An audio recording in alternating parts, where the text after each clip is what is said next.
ना ओटीपी आएगा, ना कोई लिंक मिलेगा। हैकिंग छोड़िए, सिम कार्ड से ठगी का नया तरीका आया। जो दूसरों की करता था सुरक्षा, उससे ही लगा 50 लाख का चूना। मिस कॉल समझने की कर बैठा भूल। लगातार आते हैं फ्रॉड कॉल और मोबाइल से गायब होता है नेटवर्क, तो समझिए खतरा बहुत बड़ा है।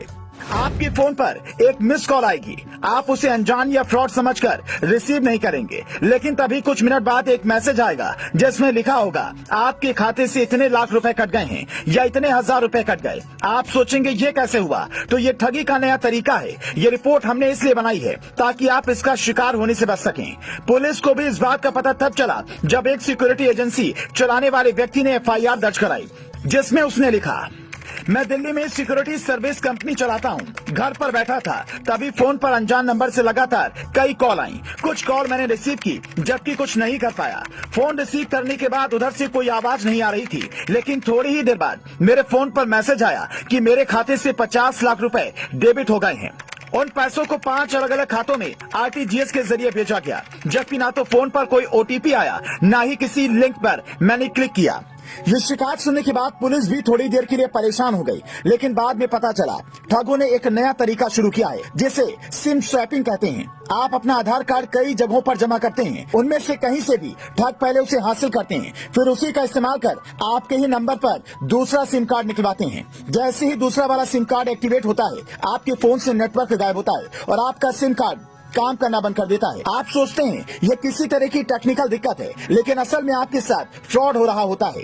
ठग इतने शातिर होते हैं कि वो फर्जी वेबसाइट के जरिए आपकी बैंक डिटेल पहले ही चुरा लेते हैं। कभी कभी वो आपको फोन कर इतना परेशान करते हैं कि आप फोन स्विच ऑफ कर देते हैं। तो ऐसी गलती बिल्कुल मत कीजिएगा, क्योंकि पहला सिम कार्ड बंद होते ही दूसरा एक्टिवेट हो जाता है। कई बार ऐसा भी हो सकता है कि ठग आपको फोन कर कहें कि मैं जियो, वोडाफोन या एयरटेल ऑफिस से बोल रहा हूँ। आपकी कॉल ड्रॉप की समस्या या इंटरनेट स्पीड ठीक करने के लिए कॉल किया है।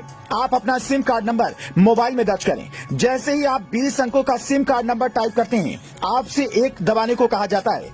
ऐसा करते ही नया सिम कार्ड जारी करने का ऑथेंटिकेशन पूरा हो जाता है। ये काम जैसे ही पूरा होता है, आपकी अनुमति से ठग नया सिम हासिल कर लेता है। उसके बाद वो आपके ही नंबर पर OTP मंगवाता है, खाते से पैसे निकालता है और आप इन सब से अनजान रहते हैं, क्योंकि आपके सिम कार्ड में ना तो नेटवर्क है, ना ही आपके पास कोई OTP आ रही है और ना ही कोई लिंक। बस सीधा मैसेज आता है जिसमें लिखा होता है आपके खाते से इतने लाख का ट्रांजैक्शन हुआ है। ऐसे में इससे बचने के लिए आपको इन तरीकों को अपनाने की जरूरत है। अगर लगातार 1-2 दिनों तक नेटवर्क गायब रहे, तो अपना सिम कार्ड तुरंत बंद करवाइए और दूसरा लीजिए।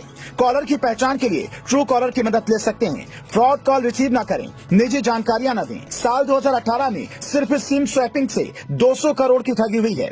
cybercrime.gov.in पर शिकायत भी कर सकते हैं। ऐसी घटनाओं के पीछे झारखंड के जामताड़ा गैंग का सबसे ज्यादा हाथ होता है। वहीं के लोगों की साइबर ठगी के तरीकों पर वेब सीरीज भी बन चुकी है। उनकी देखी देखी कई इलाकों में ऐसे ठग और पनपने लगे हैं, इसलिए आपको इनसे बचने की जरूरत है। ये जानकारी ज्यादा से ज्यादा लोगों तक पहुंचाएं, ताकि लोग ठगी से बच सकें। अगर आप भी किसी ऐसी घटना का शिकार हुए हैं या ठगों को सबक सिखाया है, तो हमें कमेंट करके बता सकते हैं। Bureau report, news flash.